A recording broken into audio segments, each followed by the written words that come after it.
Okay, तो आज हमें बात करनी है मोशन अंडर ग्रेविटी के बारे में। अगर किसी भी बॉडी को हम नीचे से ऊपर की तरफ फेंकें तो वर्टिकली अपवर्ड्स मोशन के अंदर बॉडी की अगर इनिशियल वेलोसिटी u थी तो at its maximum height its final velocity becomes 0, but acceleration due to gravity always acts vertically downwards. अब ये बॉडी है, अगर इस बॉडी को मैं यहां से ड्रॉप करूं तो ये बॉडी नीचे की तरफ गिरती है। देखो यहां से आपने इसको ड्रॉप करा, ये नीचे की तरफ गिरा, लेकिन अगर आप इसको वर्टिकली अपवर्ड्स थ्रो करोगे तो भी आपने देखा कि आप अपने फ्रेम में देख पा रहे हैं कि एक सर्टेन हाइट तक आने के बाद ये बॉडी वापस नीचे आ जाती है। It means acceleration due to gravity always acts vertically downwards. Clear है? यस। ठीक है। अब अगर ये एक्ट करती है वर्टिकली डाउनवर्ड्स तो यानी हर जगह पर हम लीनियर एक्सेलरेशन की बात नहीं करेंगे, हम एक्सेलरेशन ड्यू टू ग्रेविटी की बात करेंगे।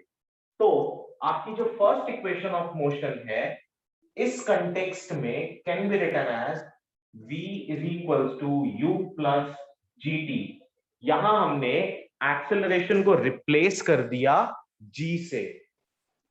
इधर अब आपका डिस्टेंस के बजाय क्या आ जाएगी सेकंड इक्वेशन हाइट की टर्म्स में, so this will be ut plus half gt square. ठीक है बेटा? Yes, sir.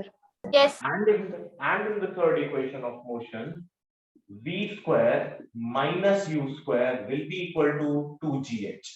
अब यहां कुछ साइन कन्वेंशंस याद रखने हैं, और वो साइन कन्वेंशंस क्या हैं? एक बात समझ लो बेटा, बहुत इंपॉर्टेंट बात है, और मैं क्यों कह रहा हूं इस बात को इंपॉर्टेंट, कि आपकी डिफरेंट बुक्स के अंदर डिफरेंट साइन कन्वेंशंस यूज करके क्वेश्चन सॉल्व किए हुए हैं। ठीक है? आपको कंफ्यूज नहीं होना है उन डिफरेंट साइन कन्वेंशंस को देख के। ठीक है? हर राइटर, हर लोग हर चीज को अलग तरीके से इंटरप्रेट करते हैं, उसकी साइन कन्वेंशंस हर कोई अलग तरीके से लेने की कोशिश करता है। ठीक है? जो मैं साइन कन्वेंशन लेता हूं हो सकता है वो कोई और टीचर ना ले। ठीक है? या हो सकता है कोई और प्रैक्टिकल वर्क करते हुए उन साइन कन्वेंशंस को फॉलो ना करे, बट आपने जो साइन कन्वेंशंस जो मैं बता रहा हूं अभी हाल फिलहाल अपने न्यूमेरिकल सॉल्व करने के लिए सिर्फ इसको यूज करना है। These are the most simplest of the sign conventions. You need not take different sign conventions, यानी कि आपने जी को ये ले लिया तो वेलोसिटी को ये ले लो, वेलोसिटी को ये लिया है तो हाइट को ये ले लो, ऐसा नहीं है। You only have to take only one sign convention, और वो क्या है? whenever body moves upwards, यानी कि हमने बॉडी को अगर वर्टिकली अपवर्ड थ्रो करा तो take acceleration due to gravity negative. अगर बॉडी वर्टिकली डाउनवर्ड आती है then take acceleration due to gravity positive. And the value for g is always 9.8 metre per second square या फिर 10 metre per second square. Now this depends upon the numerical values given in question. अगर question में दी गई numerical values are the multiples of 9.8 then take g as 9.8, or else question ये कहेगा कि take g is equal to 9.8 metre per second square. But अगर question ऐसा नहीं कहता then it is up to you. You can take g is equal to 10 metre per second square just for the sake of calculations, कि यहां से calculations आसान हो जाएंगी और कुछ नहीं होता। ठीक है? Okay. Sir, can you please repeat again? मैंने ये कहा g की वैल्यू को अगर क्वेश्चन कहे कि 9.8 मीटर पर सेकंड स्क्वायर लो तो ले लेना, otherwise you can always take it 10 metre per second square, क्योंकि इससे कैलकुलेशंस एट टाइम्स थोड़ा सा इजी हो जाती हैं। ठीक है? Okay, sir. ठीक है। So we have three equations of motion under gravity, और फोर्थ इक्वेशन ऑफ मोशन की अगर आप बात करते भी हो तो this remains same, dn is equal to u plus g by 2 2n minus 1। ठीक है? ठीक है बेटा? Yes, sir. You want to write these equations और सीधा क्वेश्चन पे चलें? सर एक सर स्क्रीनशॉट लेना है सर। ठीक है, जो क्वेश्चन है बेटा इसका, एक क्वेश्चन लिखेंगे फिर उसको सॉल्व करेंगे हम लोग अभी, और ट्राई करेंगे कि किस तरह से उसका आंसर निकले या आप ढंग से समझ पाए। ठीक है, डन सर। साइन कन्वेंशन सिर्फ जी के लिए है? हाँ सिर्फ जी के लिए लेनी है, बाकी किसी चीज के लिए नहीं लेनी है। अब बाकी सब गिवन होगी। नहीं, गिवन नहीं भी हो सकता है कुछ निकालना हो, इट्स नॉट नेसेसरी कि भाई बाकी चीजों के लिए भी आप कुछ पॉजिटिव नेगेटिव लो। देखो मैं आपको बताता हूँ, जब आप बुक्स में से सॉल्यूशंस देखेंगे तो एट टाइम्स कुछ बुक्स के अंदर वो कहता है कि भाई बॉडी ना ऊपर से नीचे आ रही है, जब बॉडी ऊपर से नीचे आ रही है तो हाइट नेगेटिव हो गई। मैं क्यों लूं हाइट नेगेटिव?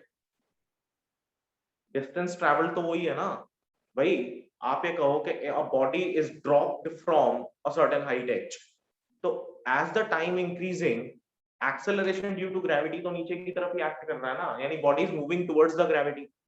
मैं उसको हाइट क्यों मानूं? मैं तो ये मानूंगा कि उसने डिस्टेंस ट्रैवल करा है ना।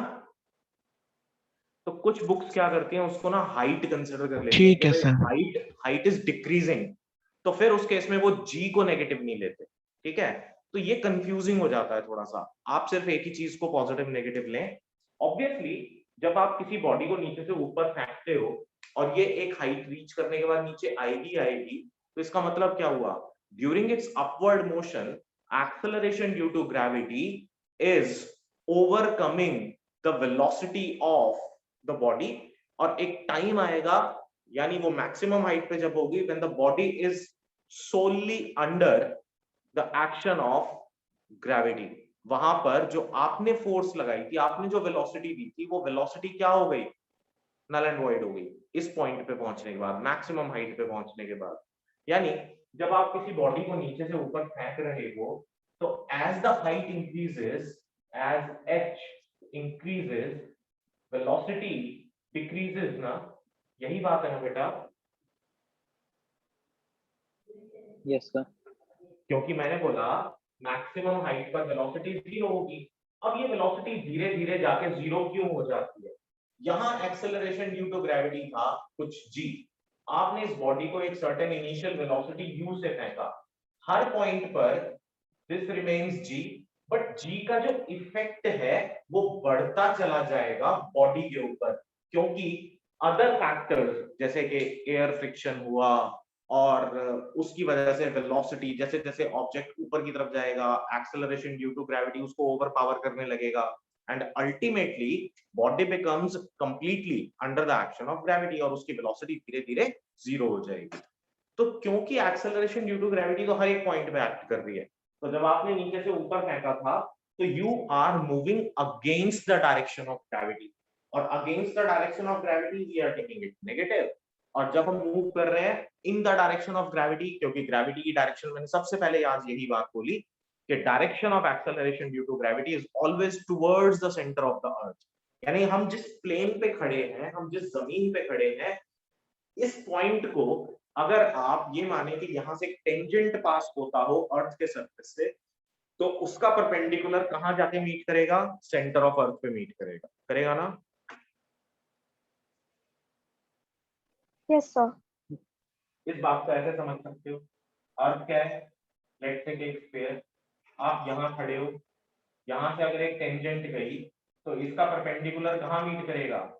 सेंटर में मीट करेगा ना। So Yes, sir. acceleration due to gravity is always directed towards the center, no matter कि आप अर्थ के कौन से सरफेस पे खड़े हो। ठीक है, किस पोजीशन पे खड़े हो आप अर्थ पे। ठीक है बेटा? Yes, sir.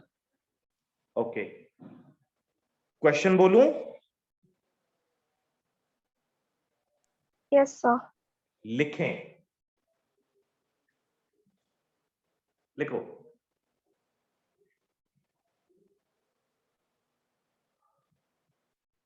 A ball is thrown, a ball is thrown vertically upwards with a speed of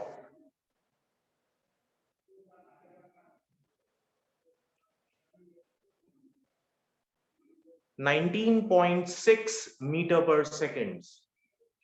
19.6 meter per seconds.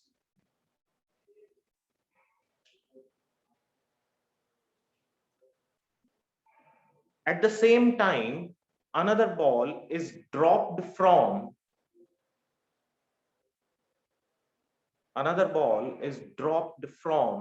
a height h. Another ball is dropped from a height h.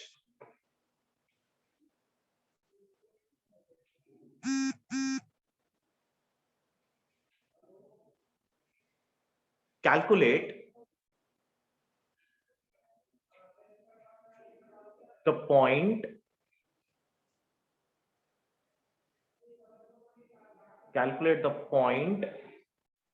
where they meet each other. Calculate the point where they meet each other. Also calculate the time. After they meet each other.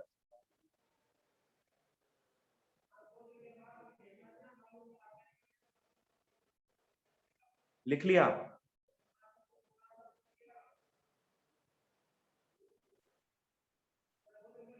Yes, sir. Try करो बेटा, just give it a shot, 2 minute के लिए, फिर मैं solve कराता हूं।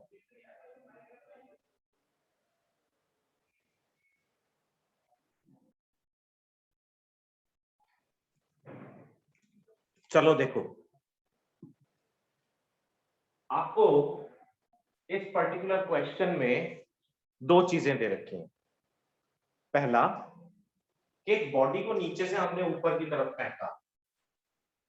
अब इस बॉडी को मैंने नीचे से ऊपर की तरफ प्रोजेक्ट किया, तो बेटा इसकी इनिशियल वेलोसिटी थी 19.6 मीटर पर सेकेंड।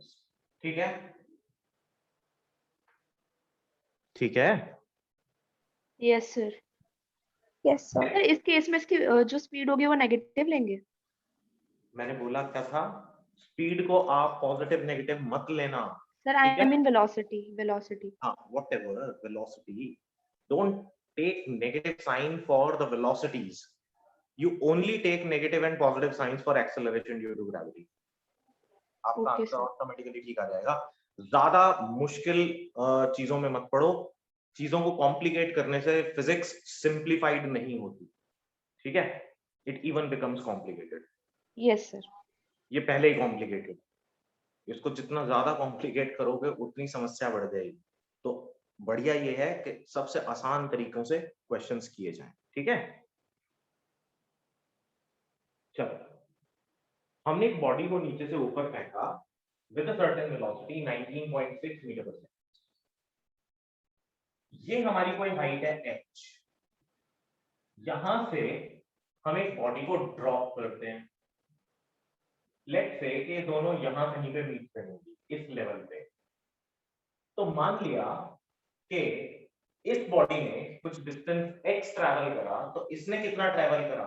h माइनस x, है ना? Yes sir. क्वेश्चंस को सॉल्व करने के लिए और करेक्टली सॉल्व करने के लिए हमें सबसे पहले जो इंफॉर्मेशन दे रखी होती है उसका एसेंस पकड़ना पड़ता है कि एग्जैक्टली वो कहना क्या चाह रहा है। अच्छा, एक बात बताओ, आप अपनी बिल्डिंग में, लेट्स से कि आप अपने घर पे, if you have a 2 or 3 story house, ठीक है, let's say you are standing on the terrace और एक जना कोई नीचे खड़ा हो। आप एक छोटा सा एक्सपेरिमेंट करके देखते हो, 2 जनों के हाथ में बॉल्स है। Simultaneously at the same point आपने ऊपर से एक बॉल ड्रॉप करी और नीचे से एक ने बॉल ऊपर की तरफ फेंकी। There will be some point जहां पर दोनों बॉल्स मीट कर जाएंगी, लेकिन इंटरेस्टिंग फैक्ट क्या है, जितना टाइम नीचे वाली बॉल उस पॉइंट तक पहुंचने में लगाएगी उतना ही टाइम ऊपर वाली बॉल उस पॉइंट तक पहुंचने में लगाएगी ना। Yes, sir. एक ने हो सकता है ज्यादा डिस्टेंस ट्रैवल करा हो, एक ने कम ट्रैवल करा हो, but irrespective of the distances travelled, उस पर्टिकुलर पॉइंट तक दोनों बॉडीज सेम टाइम में पहुंचेंगी। Yes, Yes, sir. sir. ये बात आपको समझ में आई है? इस पॉइंट को समझ पा रहे हो Yes, sir. सब लोग? यार Yes, चाहे sir. बॉल ऊपर से फेंके या नीचे, वो एक पॉइंट पे मीट करेंगी अलग और अलग सेम डिस्टेंस ट्रैवल करेंगी। सेम डिस्टेंस नहीं, डिस्टेंस तो कम ज्यादा हो सकता है।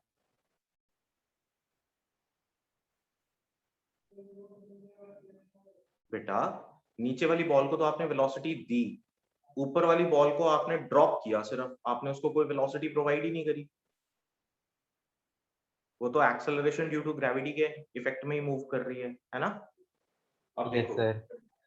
लेट्स से कि वो ये पॉइंट था, इस पॉइंट ओ पे वो पहुंचा। पहले मैं अपवर्ड मोशन की बात करूँ, तो अगर हम अपवर्ड मोशन की बात करें तो डिस्टेंस ट्रेवल क्या था, x will be equal to ut plus half at square. u कितना, ut plus half gt square. In fact u कितना है बेटा, 19.6 time t plus half, g की वैल्यू कितनी रखूं, नीचे से ऊपर जा रहा है तो माइनस 9.8 रख लें इंटू टी स्क्वायर। ठीक है, तो ये हो गया x equal to 19.6 t minus of 4.9 T square. पहली इक्वेशन बन गई।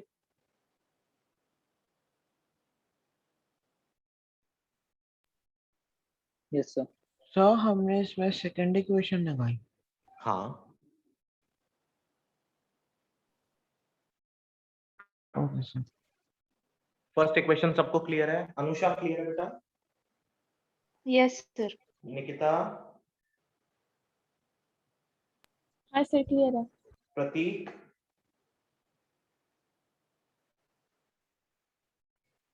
समीर, Clear है sir. समसृष्टि, क्लियर है। याशिका, यस सर क्लियर है। विज्ञत,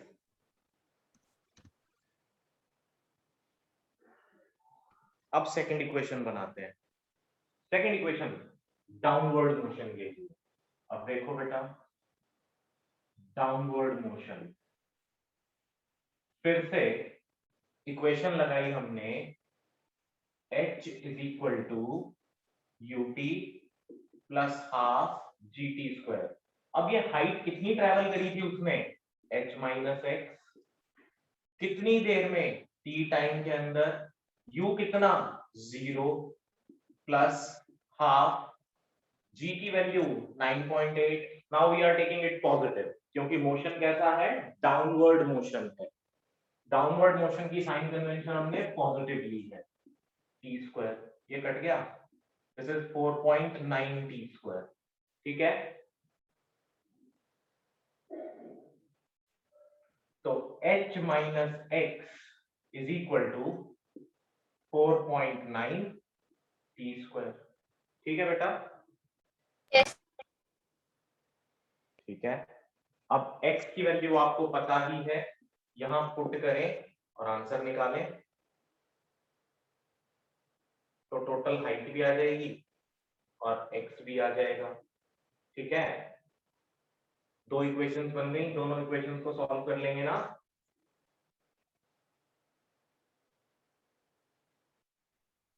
Yes, sir. तो ध्यान किस चीज पे देना है बेटा, सिर्फ और सिर्फ एक्सेलरेशन ड्यू टू ग्रेविटी की साइन कन्वेंशंस के ऊपर। ठीक है,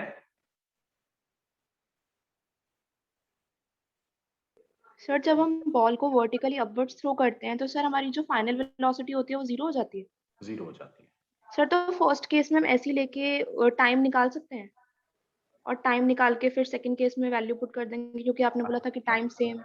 अच्छा एक बात समझो, फर्स्ट केस में क्या हमें उसने ये कहा कि the point where the two balls meet is the maximum height for the first ball. No sir. नहीं बोला।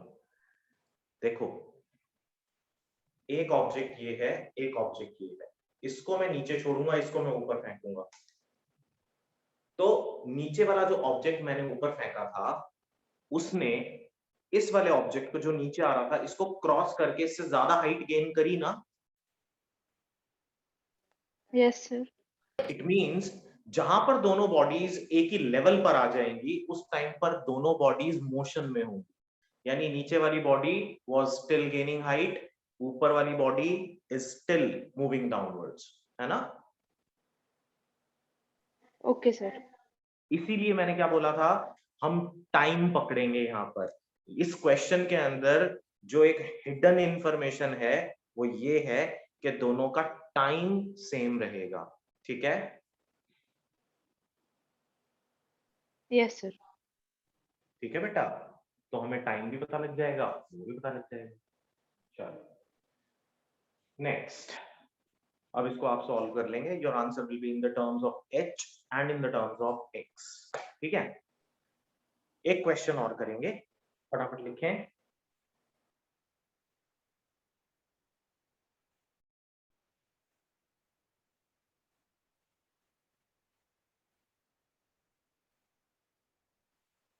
A body is dropped, a body is dropped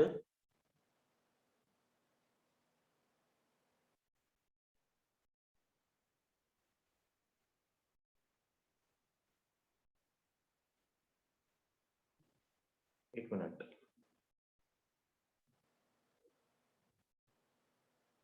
अच्छा लिखो, चलो कोई बात नहीं। A body is dropped in a well,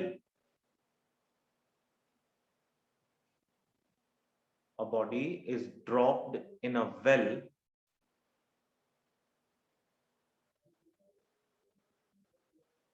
and the splash of sound is heard after, and the splash of sound is heard after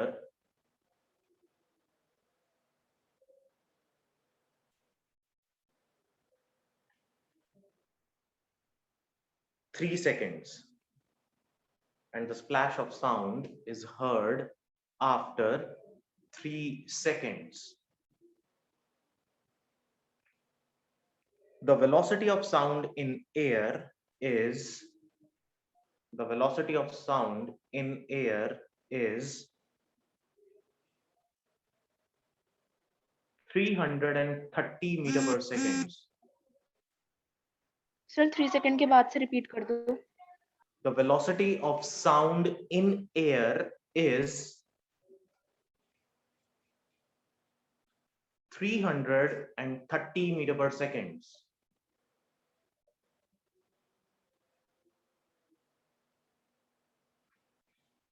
Calculate the time after which the stone, oh sorry, the body, calculate the time after which the body hits the surface of water in the well, hits the surface of water in the well.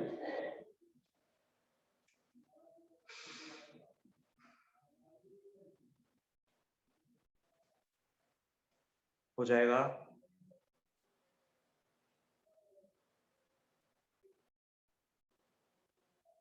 No sir.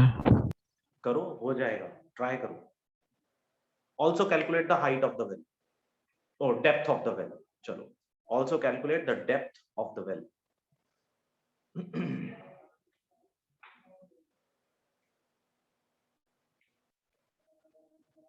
2 minute के लिए try करो, फिर solve करवाते हैं। चलो बेटा देखो,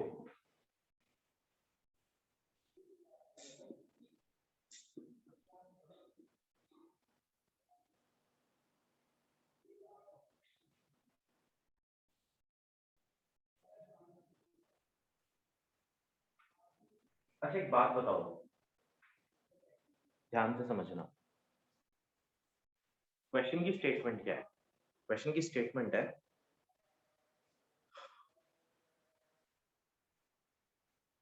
उसमें निकालना था हमें कैलकुलेट द टाइम, नहीं कैलकुलेट द टाइम नहीं, उसने बोला था after 3 seconds the splash of sound was heard, यानी स्प्लैश ऑफ साउंड हमें कितनी देर के बाद सुनाई दिया, और स्प्लैश ऑफ वाटर का जो साउंड है वो हमें कितनी देर में सुनाई दिया, 3 seconds में। यानी ये अगर उस वेल का सरफेस है वाटर का और आपने यहां से स्टोन ड्रॉप किया था, तो ये स्टोन ऊपर से लेके नीचे आने में कुछ टाइम t लगाएगा, लेट्स से टाइम t1 है। अब यहां से साउंड जब ट्रैवल करेगी तो ये ऑब्जर्वर तक पहुंचने में कुछ टाइम t2 लगाएगी, लेकिन दोनों के लिए ही डिस्टेंस यानी हाइट तो बराबर है ना? Yes, sir. तो t2 की वैल्यू क्या होगी? t2 होगा time equals to distance upon speed. Distance अगर उसने x ट्रैवल करा तो स्पीड कितनी उसकी? 330। तो t2 तो आपके पास है, t1 आपको नहीं पता, तो t1 कैसे निकालें? अब देखो जरा, आपने यहां से बॉडी को ड्रॉप किया था, तो initial velocity 0 and it reaches somewhere here, distance कितना है? x। अगर डिस्टेंस x है तो x is equal to 0 into t1 plus half of g into t1 square, यही होना चाहिए। So x will be equal to 5t1 square. मैंने g की वैल्यू 10 ले लिया यहाँ पे, ठीक है? ठीक है बेटा,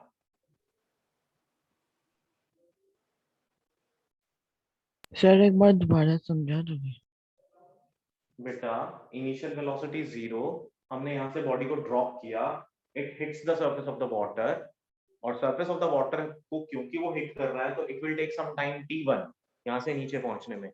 अब एक बात सोचो ना, साउंड की स्पीड तो किसी भी बॉडी की स्पीड से बहुत ज्यादा होती है, तो जितनी देर में बॉडी यहाँ से यहाँ पहुंची होगी उससे बहुत ही कम टाइम के अंदर ये हिट करके वापस साउंड ऑब्जर्वर तक जाएगी ना, तो there are two different times,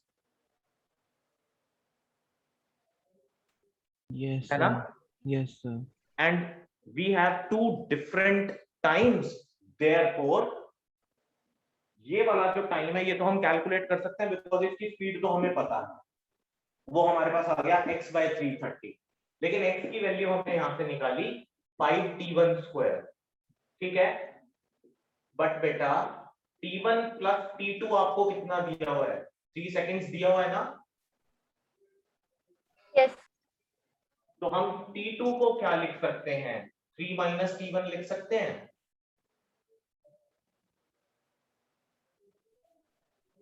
this is 1, this is 2, तो आपका इक्वेशन बन गया t2 is equals to 5t1 square upon 330, but t2 को हम लिख सकते हैं 3 minus t1, so this formula becomes 3 minus t1 is equal to 5t1 square upon 330, ठीक है? 5 1 5, 5 6 30, और फिर से 5 6 30, ठीक है? So this becomes 178, ठीक है? नहीं 198, this is 198 minus 66 t1 is equal to t1 square। Quadratic equation बन गई, यहां से t1 की वैल्यू आ जाएगी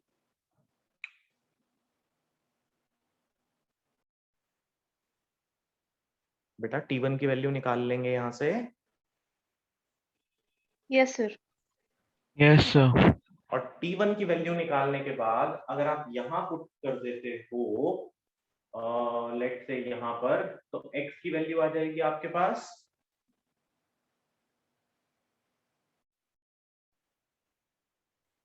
Yes, sir. Yes sir. तो दोनों पार्ट सॉल्व हो गए। दोनों पार्ट कौन से? Yes, sir. एक तो हमें हाइट भी पता लग गई वेल की कितनी है, यानी डेप्थ पता लग गई वेल की कितनी है। दूसरा हमें पता लग गया कि टाइम कितना लगा होगा ऑब्जेक्ट को हिट करने में, वाटर के सरफेस को हिट करने में। और स्पीड ऑफ साउंड तो हमें पता ही था, तो हम वो भी निकाल सकते हैं कि साउंड हमारे कानों तक कितनी देर में पहुंची होगी। ठीक है,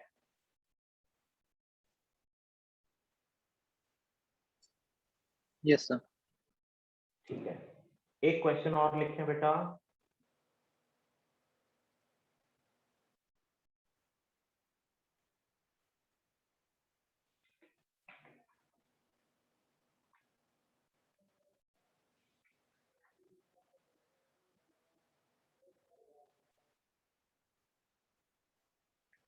A stone is released. A stone is released from a certain height h.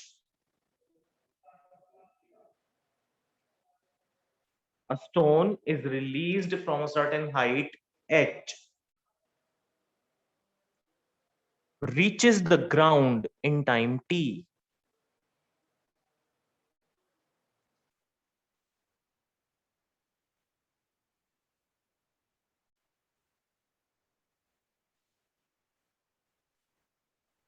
Calculate the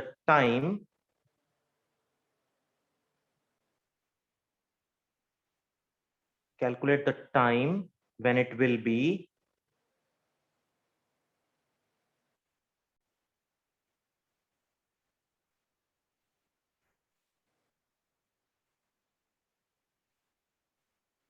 half of the height below the point of release. Half of the height below the point of release.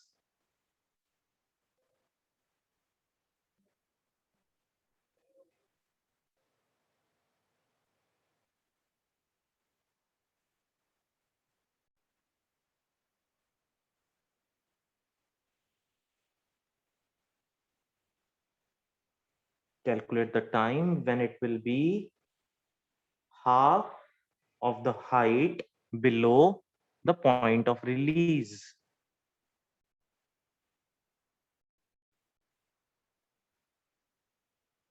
Try करो बेटा।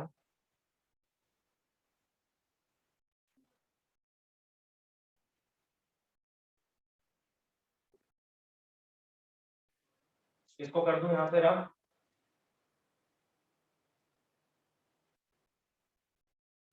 Yes, sir. ठीक है बेटा।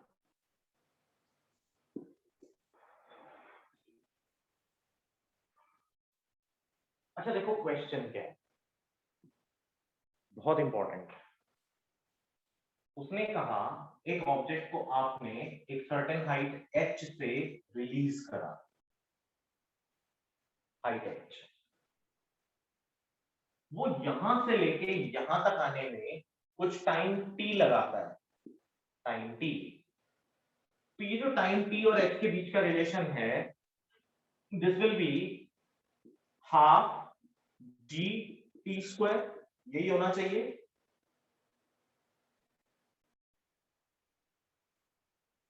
क्योंकि जब आप इसको drop कर रहे हो तो इसकी इनिशियल वेलोसिटी क्या है? 0 है ना।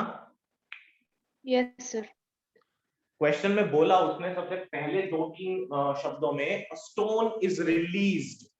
रिलीज्ड का मतलब आपने छोड़ा है उसको, आप ऊपर से उसको ऐसे फेंक नहीं रहे। जब आप ऐसे फेंकोगे तो आपने वेलोसिटी प्रोवाइड करी। व्हेन इट इज रिलीज्ड और इट इज ड्रॉप्ड तो it means initial velocity is 0। ठीक है, ठीक है सर। अब देखो उसने कहा at what time it will be at half the height, half the height।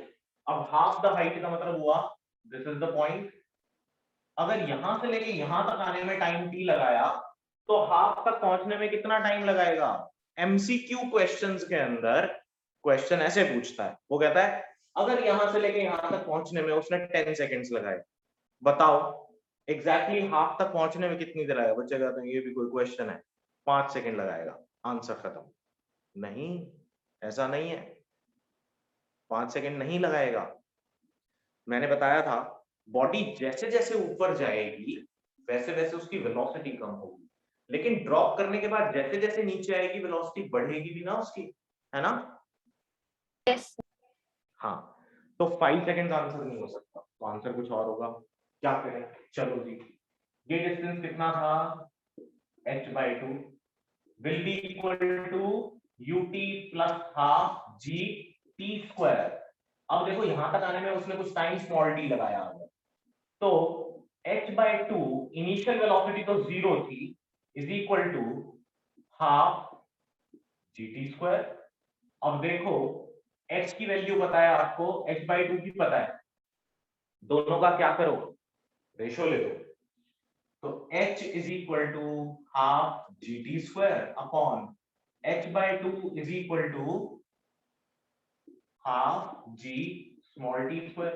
Half g से हाफ g कट गया, h से h कट गया, ये वाला 2 ऊपर चला गया, तो 2 is equal to capital T square upon small t square. तो निकालना क्या था? Small t।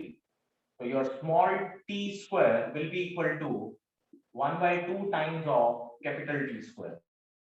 So t will be equal to 1/√2 times of capital T. ठीक है?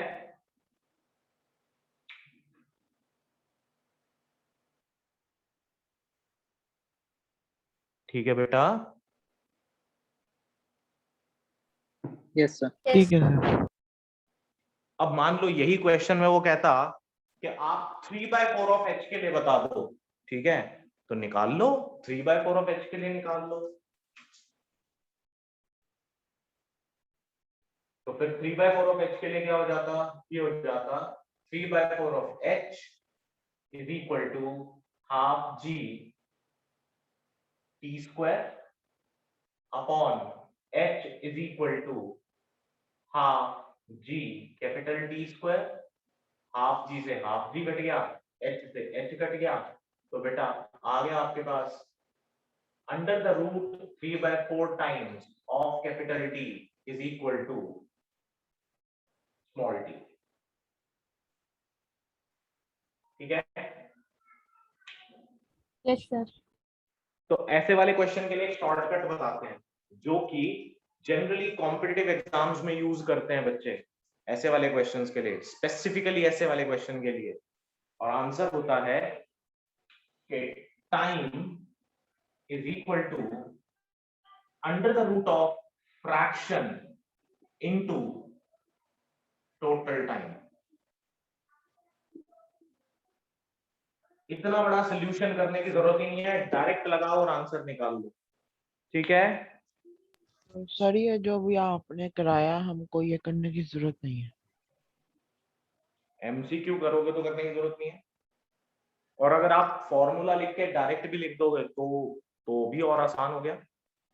लेकिन इसी तरह के क्वेश्चन में कि आपने ऑब्जेक्ट को ड्रॉप करा और फिर उसके बाद आप किसी भी हाइट पे निकालने की कोशिश कर रहे हो, तो जो टाइम लगाएगी body that will be under the root times of the fraction of height into total time. Sir, हाँ बेटा, sir, अंडर रूट में क्या क्या है? अंडर रूट में सिर्फ फ्रैक्शन है, जैसे कि बोला था कि हाफ द हाइट, तो 1/2 फ्रैक्शन हुआ ना, Yes, sir. 3/4 of the height, तो 3/4 फ्रैक्शन हो गया, यानी डिफरेंट पोजीशंस की बात कर रहा है। ठीक है? Yes, sir. मतलब उसने अगर यहाँ पे 3/4 ऑफ द हाइट ट्रैवल करा होता, ठीक है, या पोजीशन होती उसकी टोटल हाइट की 3/4 ऑफ द हाइट, तो वो कहाँ होता? समवेयर हियर ना, उसने 3/4 ऑफ द हाइट ट्रैवल कर लिया होता ना।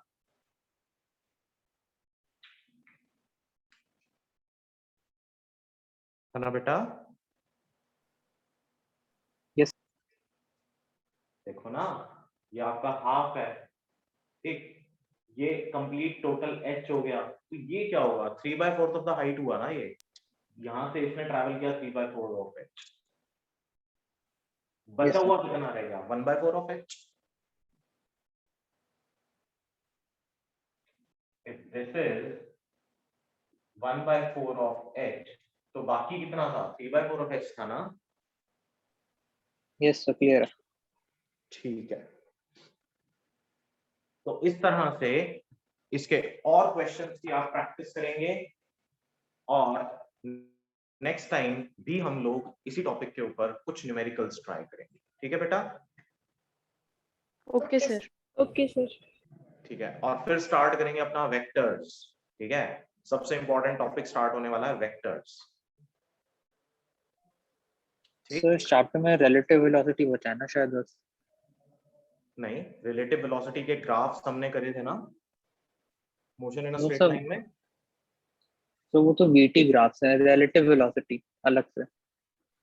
रिलेटिव वेलोसिटी मैंने ग्राफ से ही कराई थी, कोई बात नहीं, एक रिलेटिव वेलोसिटी की क्लास अलग से ले लेते हैं।